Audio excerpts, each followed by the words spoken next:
ভাগ্যত চকৰি কাৰ কেতিয়া কোনফালে ঘূৰে কোনেও নাজানে নিখাৰ ভিতৰতে বিপ্ৰ দামোদৰৰ দৰে লাখপতি হল গোলাঘাটৰ এজন ব্যক্তি পেছাত ৰং মিস্ত্ৰী বুবুল আলী নামৰ লোকজনৰ হঠাৎ হলনি হল ভাগ্য 100 টকাত লাভ কৰিলে 25 লাখ টকীয়া বিলাসী বাহন গোলাঘাটৰ কমাৰ বন্ধাত আয়োজিত উপহাৰ কুপনত বিলাসী বাহনখন লাভ কৰিলে বুবুল আলীয়ে উপহাৰ লাভ কৰাৰ পিছত উৎফুল্লিত বুবুল আলীৰ লগতে তেওঁৰ পৰিয়াল আত্মীয় মিতিৰ কুটুম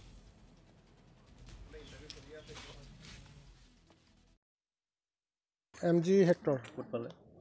কমাৰবন্ধা বামুণী মৈদাম আপোনাৰ কালি পালোঁ কালি মই ৰং কাম কৰোঁ গাড়ীখন পাই খুব আনন্দিত হৈছোঁ আৰু মই নতুন বস্তু এটা পাইছোঁ আৰু আশা কৰিছিলোঁ পাম বুলিয়ে